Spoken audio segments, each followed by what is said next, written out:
बहुत समय पहले की बात है। फूलपुर नामक गांव में कृष्णा नाम की एक बूढ़ी काकी रहा करती थी।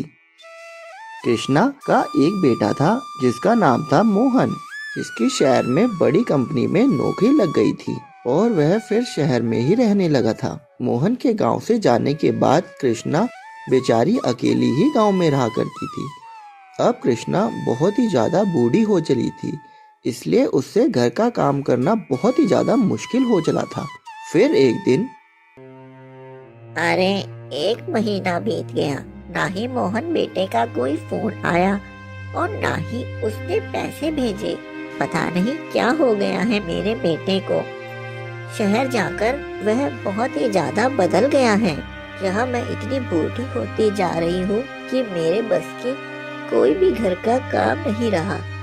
पता नहीं किस हालात में होगा मेरा बेटा। एक काम करती हूँ, उसे फोन करके ही पूछ लेती हूँ कि वह गांव में मुझसे मिलने कब आएगा। फिर कृष्णा अपने बेटे को फोन लगाती है, पर उसका बेटा अपनी माँ का फोन ही नहीं उठाता। अरे, ये माँ को भी चैन नहीं है बिल्कुल। जब उन्हें पता है कि इस वक्त मैं अपने ऑफिस में होता हूँ, फिर भी फोन पर फोन करे जा रही है। हाँ, एक तो यह शहर की इतनी टेंशन है और ऊपर से माँ है जो इतनी टेंशन देती है। जरूर पैसे ही मांग रही होगी। हाँ, नहीं उठाता आज फोन, बजने दे फोन को। वहीं दूसरी तरफ कृष्णा बेटे का फोन ना उठाने के कारण बहुत ही ज्यादा दुखी और परेशान हो जाती है और परेशान होकर अपने घर से बाहर चली जाती है। अरे अरे काकी, तू यहाँ इतनी परेशान घर के बाहर धूप में क्यों खड़ी है? क्या हुआ? क्या करूँ बेटा, जब से मोहन शहर चला गया है तब से मेरा तो घर में मन ही नहीं लगता। अब कुछ दिन से तो उसने मेरा फोन ही उठाना बंद कर दिया है। अरे अरे काकी, मोहन को गए तो 2 साल हो गए हैं, उसे तेरी अब कोई फिक्र नहीं। भला ऐसा भी कोई बेटा होता है जो अपनी माँ को ही भूल जाए? 1 साल पहले वह गांव आया था, भला ऐसा भी क्या काम जो अपनी माँ को ही भुला दे? काकी, मुझे उसके लक्षण ठीक नहीं दिखते। बेटा क्या करूँ, मैं माँ हूँ ना, मुझे अपने बेटे को देखने का बहुत मन करता है। तू एक काम करेगा मेरा, तू उससे एक बार बात कर और फोन पे उसे यहाँ अपने घर बुला ले। वह मेरा फोन तो उठाता नहीं है, शायद तेरा फोन ही उठा ले। तू मेरे लिए उससे बात करेगा ना बेटा? काकी, भलाई इसी में है कि तू अपने बेटे को भूल जा। उसे तो शहर की हवा लग गई है, लेकिन तू कहती है तो मैं एक बार उसे फोन करके जरूर बता दूंगा। ऐसा कहकर शंभू वहां से चला जाता है। फिर शाम को शंभू मोहन को फोन करता है। अरे मोहन, कैसा है तू? हाँ भाई शंभू। अरे भाई, तूने तो हद ही कर दी यार, अपनी माँ तक का फोन नहीं उठाता। भाई, तू इतना कैसे बदल गया? पता है तेरी माँ तुझे लेकर कितनी परेशान है। जरा उस बूढ़ी माँ के बारे में भी तो सोच। तुझे उससे मिले कितने दिन हो गए? पता है आज वह बेचारी रो रही थी। भाई, मुझे पता है पैसे की जरूरत हम सबको है, लेकिन पैसे के लालच में हमें इतना भी अंधा नहीं हो जाना चाहिए कि हम अपने माँ बाप को ही भूल जाएं। भाई देख, मैं तुझे सिर्फ समझा ही सकता हूँ। मेरी माने तो तू कल ही गाँव आ जा। हाँ भाई, मैं कल ही गाँव आ जाता हूँ। अच्छा भाई, राम राम। हाँ, ये माँ भी है ना, एक बार फोन क्या नहीं उठाया, पूरे गांव में ही ढिंढोरा पीट दिया। अरे, किसी इंसान को कुछ जरूरी काम भी तो हो सकता है। अब कल ही गांव जाना पड़ेगा। हाँ, पता नहीं छुट्टी भी मिलेगी या नहीं, मेरी छुट्टी और खराब हो जाएगी। ऐसा कहकर मोहन सो जाता है और फिर अगली सुबह ही अपने गांव की तरफ चला जाता है और फिर अपने गांव में पहुंच जाता है। माँ, ओ माँ, माँ। अरे बेटा, अरे मेरा बेटा मोहन, मेरे लाल, मेरे बेटा तू आ गया मुझसे मिलने। मेरा बेटा, मैं कब से तेरा इंतजार कर रही थी। मुझे पूरा विश्वास था कि तू अपनी बूढ़ी माँ से मिलने जरूर आएगा। बेटा, बहुत दिन हो गए थे तुझे देखे। देख, तेरी माँ की क्या हालत हो गई है बेटा। मुझे मुझे अब इस गांव में नहीं रहना। तू एक काम कर, मुझे भी अपने साथ शहर ले चल बेटा। मेरे से अब यह काम नहीं होता। मैं बहुत ज्यादा बूढ़ी हो चुकी हूँ। माँ, तू क्या कह रही है ये? मैं तुझे शहर में नहीं ले जा सकता, और वैसे भी कल से मुझे बहुत ज्यादा गुस्सा आ रहा है। माँ, तुझे पूरे गांव में यह सब बताने की क्या जरूरत थी कि मेरा बेटा मेरा फोन नहीं उठाता, मेरा ख्याल नहीं रखता, पूरे गांव में मेरी बेइज्जती करा दी। कोई इंसान अगर शहर में गया है तो उसे कितनी टेंशन होगी पता है तुझे? मेरी अपनी समस्याएं ही कम है क्या जो अब पूरे गांव में मेरी बेइज्जती करा दी? एक बार पैसे देने में क्या देरी हो गई? तूने तो पूरे गांव को ही सर पे चढ़ा लिया। बेटे के इतने कड़वे वचन सुनकर कृष्णा तो जैसे मर ही जाती है। फिर भी वह बेटे के प्यार में पागल होकर कहती है, ना बेटा, मैं ऐसा कुछ नहीं चाहती। बेटा, मैं तो बहुत खुश हूँ कि तू मुझसे मिलने के लिए आया। बेटा, तू ही तो मेरा एक इकलौता बेटा है। मैं तुझे ही फोन नहीं करूँगी तो किसे करूँगी भला? और जब तू मेरे फोन नहीं उठाता तो मुझे बहुत ज्यादा चिंता हो जाती है। हाँ, यह सब चिंता का ड्रामा मेरे सामने मत करो। मैं बड़ा हो चुका हूँ अब। मेरी चिंता करना छोड़ दो। माँ, तुझे पैसे चाहिए थे ना? लो, ये इस महीने के पैसे लो, सारे रख लो, और मैं जा रहा हूँ यहाँ से। मुझे बहुत काम है। मेरे पास फालतू टाइम नहीं है कि मैं यहाँ गाँव में बैठकर अपना समय बर्बाद करूँ। ऐसा कहकर मोहन घर से चला जाता है और कृष्णा अपने बेटे को आवाज लगाती ही रह जाती है। मोहन, मोहन बेटा, ये क्या हो गया है मेरे बेटे को? मोहन बेटा, तू वापस आ जा। ऐसे ना जा बेटा। ये पैसे मेरे किसी काम के नहीं बेटा। जब तू ही नहीं मेरे साथ तो ये पैसे किस काम के? बेटा, तुझे मैंने इसलिए ही इतना बड़ा नहीं किया था कि तू यह दिन मुझे दिखाए। हे भगवान, यह कौन सा दिन दिखा रहा है तू? माँ बाप अपने बच्चों को इसलिए ही बड़ा नहीं करते कि बच्चे बड़े होकर उन्हें ऐसे छोड़ के चले जाएं। क्या इस दिन के लिए ही जिंदा थी मैं? मोहन बेटा, मुझे तेरे पैसे नहीं चाहिए। फिर शाम तक कृष्णा को बहुत तेज बुखार हो जाता है।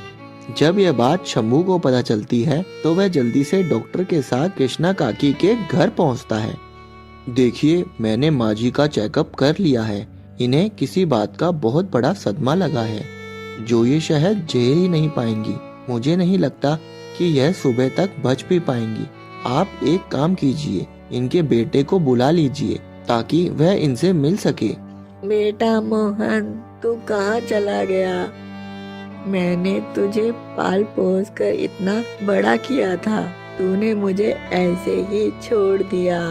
बेटा, मेरे से ऐसी क्या गलती हो गई जिसकी तूने इतनी बड़ी सजा दी है।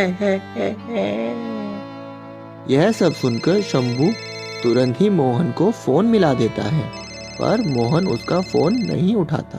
पर शंभू बार बार मोहन को फोन करता ही रहता है। हाँ शंभू, हाँ भाई मोहन, तू एक काम कर, तू जल्दी से गांव में आ जा। तेरी माँ की तबीयत बहुत ज्यादा खराब हो गई है। क्या? अरे भाई शंभू, मेरी माँ का तो ये रोज रोज का ड्रामा हो गया है। वह सुबह तक बिल्कुल ठीक हो जाएगी। उसकी इतनी ज्यादा फिक्र करने की जरूरत नहीं है। हाँ, और तू भी यार मुझे रोज रोज फोन करके परेशान मत करा कर।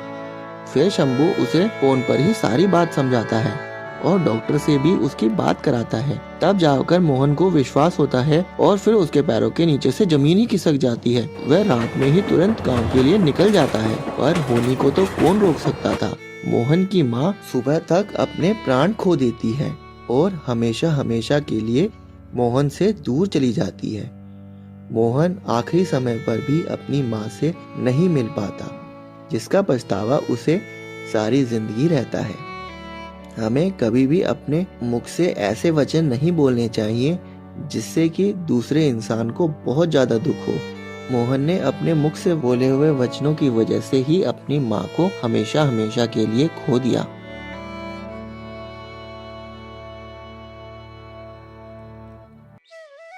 एक समय की बात है, चमनपुर शहर में नेहा नाम की बच्ची अपने माता पिता के साथ रहा करती थी।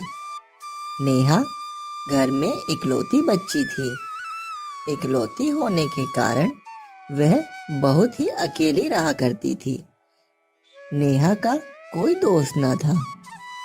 वह हमेशा यह ही सोचती थी कि काश उसका कोई भाई होता तो कितना अच्छा होता। वह हमेशा अपनी मम्मी से इसी बारे में शिकायत करती रहती थी। नेहा को उदास देखकर उसके माता पिता को बिल्कुल भी अच्छा नहीं लगता था। वह हमेशा नेहा को यह ही समझाते थे कि बेटा, जिंदगी में हमें जो भी कुछ मिला है भगवान का हमें शुक्रिया करना चाहिए। पर नेहा को तो जैसे कुछ समझ ही नहीं आता था। फिर एक दिन की बात है कि नेहा अपने घर के पास ही एक पार्क में घूम रही होती है। तभी वहां नेहा की दोस्त रूपाली आ जाती है और नेहा से बात करने लगती है। रूपाली बताती है कि रक्षाबंधन आने वाला है और वह अपने भाई को राखी बांधेगी और साथ ही अपने रिश्तेदारों के घर भी जाकर रक्षाबंधन मनाएगी। वहाँ भी उसके बहुत सारे भाई हैं। यह सब सुनकर नेहा को बिल्कुल भी अच्छा नहीं लगता। भाई ना होने के कारण उसे समझ ही नहीं आ रहा होता है कि वह किसके साथ रक्षाबंधन मनाए। रूपाली की बातें सुनकर नेहा बहुत ही ज्यादा उदास हो जाती है और उदास मन से ही घर वापस आ जाती है। घर आकर नेहा की माँ उससे पूछती है कि क्या हुआ, तुम उदास क्यों हो? पर नेहा कुछ नहीं बोलती और चुपचाप अपने कमरे में चली जाती है। फिर अगले दिन नेहा बाजार से घर आ रही होती है। तभी उसके कानों में एक कुत्ते के बच्चे की आवाज आती है, जैसे कि मानो वह मदद के लिए बुला रहा हो। नेहा यहाँ वहाँ देखती है पर उसे कोई नहीं दिखता। फिर उसे अपने सामने एक बहुत बड़ा डस्टबिन दिखाई देता है। नेहा सोचती है शायद वो पप्पी उस डस्टबिन के पीछे ही फंसा है। वह जल्दी से डस्टबिन की तरफ जाती है। डस्टबिन के पीछे जाकर देखती है तो उसके होश उड़ जाते हैं। डस्टबिन के पीछे एक छोटा सा पप्पी बैठा हुआ होता है, जिसका एक पैर गटर की जाली में फंस गया होता है। यह देखकर नेहा बहुत घबरा जाती है और साथ ही उस पपी को देखकर बहुत दुखी भी हो जाती है और यह सोचती है कि उसकी मदद कैसे की जाए। फिर वह उसके पास जाती है और पहले तो उसके सर पर हाथ फेरती है और फिर उसका पैर निकालने की कोशिश करती है। ऐसे ही नेहा को 2 घंटे लग जाते हैं पपी की मदद करते करते। आखिर में नेहा अपने मकसद में कामयाब हो जाती है और पप्पी का पैर बाहर निकल आता है।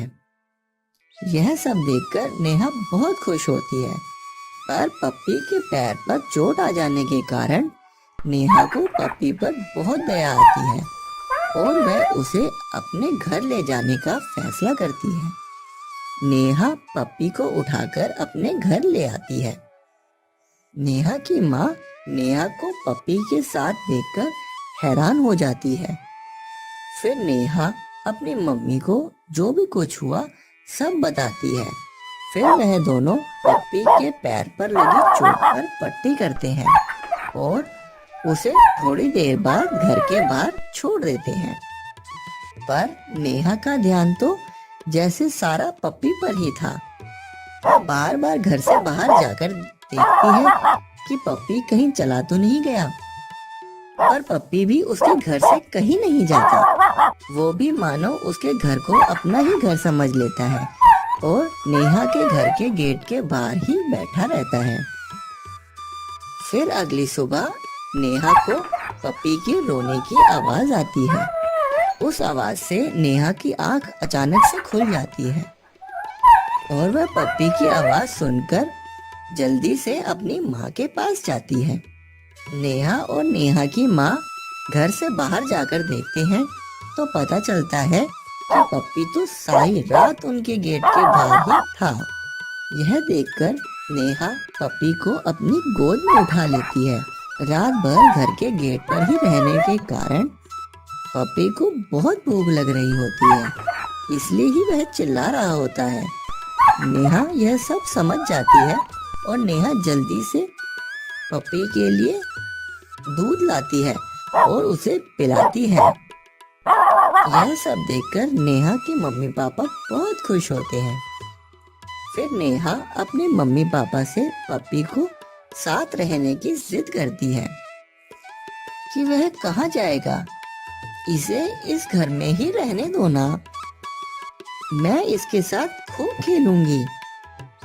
पहले तो उसके पिता पप्पी को साथ रहने के लिए मना करते हैं, पर फिर नेहा की जिद के आगे वह मान जाते हैं। वैसे भी जब से पप्पी उनके घर आया होता है तब से नेहा बहुत खुश थी। यह सब देखकर और नेहा की खुशी के कारण उसके मम्मी पापा उसे पप्पी को साथ रखने के लिए तैयार हो जाते हैं।